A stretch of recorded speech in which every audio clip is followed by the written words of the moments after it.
Assalamu alaikum kabajamtoota fi daawwattoota kiyya jirtu akkam jirtan nagaan keessan jiru jireenya afiyaan badan maal fakkaattisanii jecha har'a dhufeetiin jira hanga isinirraa badeef dhiifamaa isin jira dhiifama guddaa isin gaafadhaa kabajamtoota fi daawwattoota kiyya baganaa jiraattanii baga sa'a kana naa eegdanii inshaallah mullee rabbiin umrii keessan dheeraa inshaallah rizqii keessan bal'oo rabbi isinii haa godhu inshaallah tamam inshaallah dhugaan hin qal'atti malee hin cittu jedhanii yaa obboleeyyanki wallahi hayti rabbii yoo ati sabbarte obsaan aannan goromsaa dhugaa sabrii keessa immoo ajrii guddootu jira jedha kitaabni rabbiitis alhamdulillahi rabbil aalamiin ni sabbaree wallahi cinqii meeqa keessaan ture rakkoo meeqa keessaan ture arraba meeqa keessaan arraba namaa fudhadhee waa meeqa hammaladhee keessa dabre bakka tana rabbiin nagahee jechuudha alhamdulillahi rabbil aalamiin abbaan haqaa ammoo kan inni dalagaan isaa haqa eegu malte jechuudha kan isa jala wanni takka haga dhuka boogee wanni takka isa jala dhukachuu hin dandeenye rabbiin fidee kun haqa namaa kanatti ol baasaa jechuudha gaafa san leeshitti heerumtee sa'aada leesh jaarsa sa'aadaatti heerumte leesh abbaa lamaanii akkana goote leesh maalii taate jedhanii wallaahi kan hin geenneef kan ga'ullee akkasitti na arrabsanii mulluc adda daawwattoonni kiyyallee mullucudha godhaa turtan jechuudha yaa obboleeyyan kiyyaan ammoo san oofii isinii godhe jechuudha rabbi jecha isinii dhiise jechuudha wanni isin irraa beektan hin jirtu isiniif geeyyibaadha wanni kuni kanaaf jecha wallaahi obboleeyyan kiyyaan isinii dhiiseetiin jira ammoo rabbiin haqatiyyees ol baaseetiin jira rabbal aalamiin ka waan jedhamne jechuudha isa jalaa waa dhufachuu hin dandeenye jechuudha amma kun ammallee namni hundinatti hima dhufee akka baara isaa barakkanaa warrummaan isaa wajji nyaata isaa wajji dhufu jechuu hiriyyootummaan isaa jechuu warri nuti hiriyyaa isaati jireenya isaa barbaanna bultii isaa gaarii barbaanna dumaashii tiyya sa'aada haadha sumayyaa maali jedhee fandaatumaa ture sa'id argitanii jirtanii dhageettanii jirtan daawwattoota kee tamam dheengadda isinillee sa'id waan akkasii irratti hin dhiisu waan akkasii godhuu hin danda'u sa'idiin biratti sa'id isinillee yoo maraatellee maalii godhaa jedhaa turte jechuudha yaa obboleen kiyya ani hoo taa namni tokko qarqaarsa nama tokko hin qabne qarqaarsa rabbii kiyya tokkochaa malee jechuudha ittiin sabbarii wallaahi lasii yaa rabbii kiyya taan nasiiba hireedha hireen nama godhaa hireen bakka hunda nama seensisaa abbaan fedhellee waan fedhe siinaa jiru maa akkas taate namni namas siin jedha malee rabbi jechuu ka waa hundi si godhuu danda'u rabbi jechuu ka bakka hin taanillee seensisu ka bakka taatullee seensisu hireega nama raqatteellee bakka sii taate ofii keetii seenuu hin dandeettu jechuudha ammaaf ammoo kabajamtootaa fi daawwattoota kiyya dalagaa isaa san baga agartan baga walumaanuu agarre baga anaaf isinillee rabbiin umrii kana asiin eegee jechuudha hanga itti cinqamaa ture waraqaatti janaa kan jedhee seeraan jala deemaa ture muhaakamaan jala deemaa ture muhaakamaan biyya tanaa baatirraa baatitti beellama baatirraa baatitti beellama baatirraa baatitti itti deeguu malee mallayni kee itti dhumuu malee faayidaan takka waan isaan si godhan hin jirtu jechuudha kanaaf gaafa silaa murtii dhumaa irra geenyutti jechuudha oromoon magaalaa sanaallee maashaallah tabarakallah maanguddoon dhufteeti warri maanguddoon tufixaa dubbii tanaa isallee akka hidhamuun barbaannu ni fidnaa dubbii tana jedhanii nu jedduu dhaabbatanii fuudhanii muhaakamarraa nuun galan jechuudha naafis muhaakamarraa nuun galanii ani gisee duraa irraayyuu qabeeti biddeena nama qoobsu eelee irra beekanii jette oromoon jechuudha laalee isaa kana madaalee tilmaamii akka nama jireenyaaf nama kaayoof nama hin taane ta'e akka nama bultiif nama hin taane nama mallaqa qofaaf si barbaadu nama inni ta'e ofirraa laaleeti ofirraa jibbee ofirraa dhiisee jechuudhaan kanaaf ammoo ammallee yookiin ani isatti hinaafee maal ta'e jechuuf osoo hin ta'in obboleeyyan kiyya dhugaadha hinaafuu danda'a wanni nan hinaafsifnellee hin jiru garuu ammoo maaliif haati mana isaa tana duraatu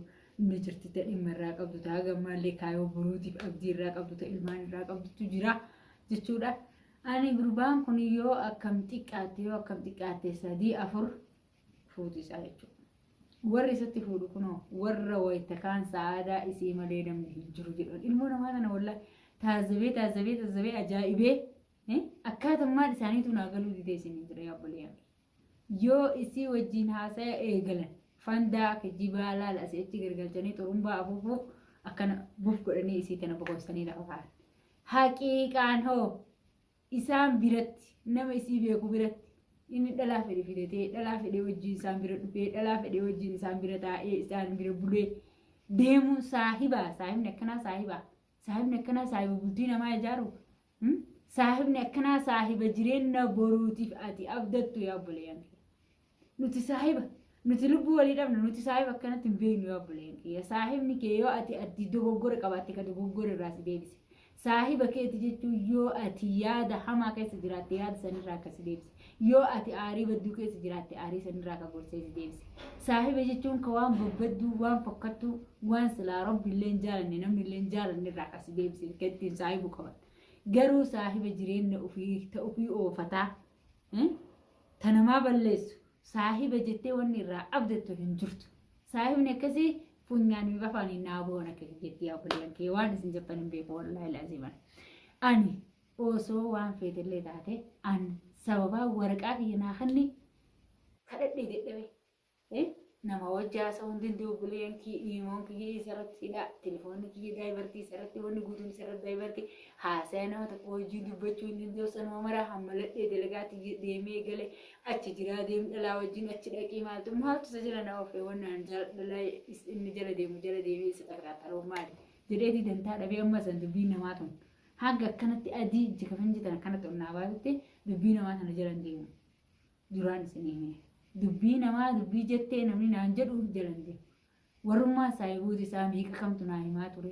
Waan akkanaa dalagaa jira. Dalagaan isaati akkanaati. Ebaluu wajjin achi taa'aa jira. Ebaluu wajji achi bulaa jira. Ebaluu wajji akkanaa intala tana fuudhee jira. Eega dhagee yoo akkamitti qaatte baatii 8 intala amma dheengadda fireendiidha. Jaalalleedha.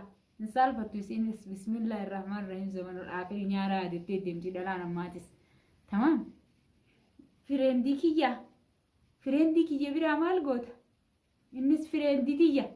Saahibni isaatillee kan qaanfanne kakaleessa akkas jedhee waadaa san seene jechuun ilmi namaa tokko waadaa nama tokko yoo seene bakkumaan gayaa akka nu beeknu jechuudha.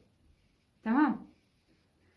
Inni kaqaanii takka rabbi isitti dhuumin Sa'iid jechuudha. Sa'iid Ooroo. Kaqaanii takka rabbi isitti dhuumin gadi baheeti fireendii Abubakarii. Abubakariin kun abbaa ilmoo ta'uu ni beeka obboleeyyan kiyya. Abubakariin kun abbaa niitii ta'uu ni beeka. Takka irra inni jaartii lama qabu ni beeka. Akkamitti gadi bahee afaan kamtu isaa fireendii Abubakarii namni kun akkamitti jedha? Afaan kamiin jechuu dandeenya fireendii Abubakarii? Jecha kamtu isaa jedhe fireendii maali? Niitii isaati halaali? Fuudhee qabaa? Saahiba ammaatis akkanuma baraa obboleeyyan. Saahibni yeroo ammaa funyaaniin nama haabo. Saahibummaan isaaniitti silaayis karuma badii waan isaan argiftu. Waan karuma faallaa isaan argiftu. Waan jireenyi isaa kan isa baaftu. Kun qalbii qabeenya isaa jiruu ofii ni oofata. Bultii ofii keessa jira. Ilmaan ofii guddifataa jira. Laafii jabaadhutti. Isa hoo garanallee isa oofa. Garanallee isa oofa. Akkas ta'e yoo inni jedhee innillee numa ta'a. Garanallee yoo inni ta'e jedhee numa ta'a. Maaliif akkasii garuu na ajaa'ibe wallaahi.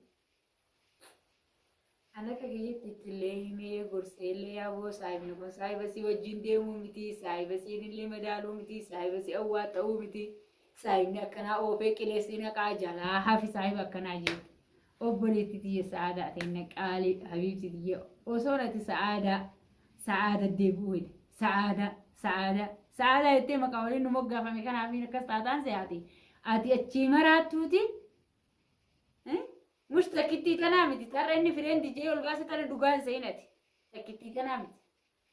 Dhalaa 50 oofa jaarsi kee nigdiin isaa dhalaa malee wanni biraa wanni inni itti jiru hin jirtu. Dalagaan isaa dhalaa malee wanni itti jiru hin jirtu. Kana kan itti si jaalate hoo saahiba kee qaalii saahiba keessan qaalii Sa'iid. Nama isin jaalattan nama isin abdattan jechuudha. Kana hunda xariiqa isaa irraanii wanni akkana godhu jiru. Xariiqa isaattu akkana bombii isinii dhoosu jira. Baga gammaddee isin jedha mabruuk isin jedha sa'aadaa. Tamam. Ammallee immoo akka obbolummaa takkatti waan takka waan ansi gorsu.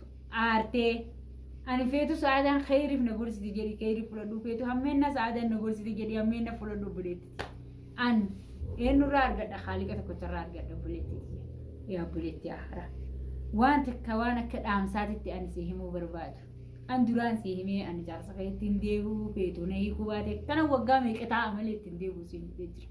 Kanaaf ati ammoo osoo ati sa'aadaa jettu miliyoona takkaan si gubbaan oofutti jira. Kana ati illee argaa jirta quba qabdaa jaalattuufillee jibbituufillee wanni na dakhalallee hin jiru. Ani ammoo kanaaf jecha yaabitiiti namaan ammoo hin sobamini jecha namaatiin hin sobamini. Ilmaan teetillee hin facaasini dalagaa isaati jecha.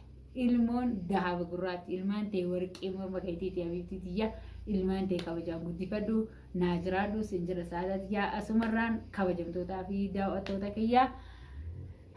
Kabajamtootaa fi daawwattoota kiyya isin waa yaada kiyya kana yoo isin gammachiise warri itti gammaddan jechuu laayik sheer saabskiraayib godhaatii isinirraallee turee jira hanga isinirraa tureefillee dhiifamallee narraa ta'aatii isinin jira.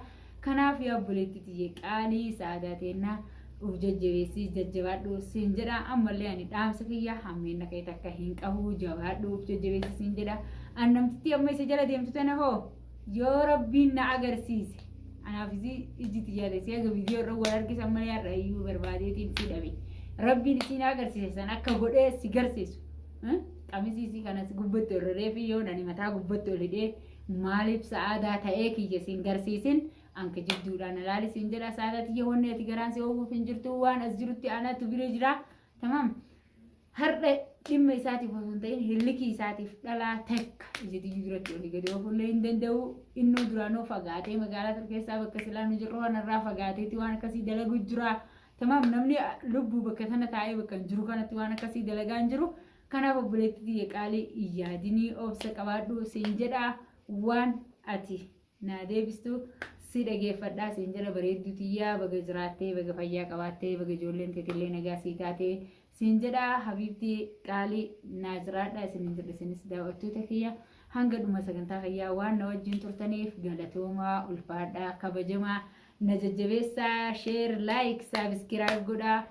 Najjabeessaa isinin jedha amana rabbi isinitti haa taatu jabaadhaa nu qarqaaraa nu wajjin jiraadhaa isinin jedha warroonni balleessite jettanillee na hoffolchaa dhiifama narraa ta'aa isinin jedha isin yaadeetiin jira naa jiraadhaa isinin jedha isin jaaladha wallaahi yoomillee isin jaaladha daawwattoota kiyyaa nan irraaffatinaa ani isinin irraaffannee jiruu fi mashquulummaa waa'ee maakamaa kana tokkana mashquul na godhee yuutuubii irraa na balleesse.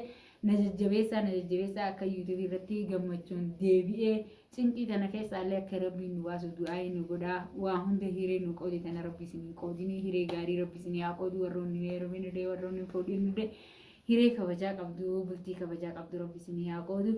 Assalaamu alaikum wa rahmatullaahi wa barakaatuhu isinin jedha nagayaan naa turaa isinin jedha nagayatti.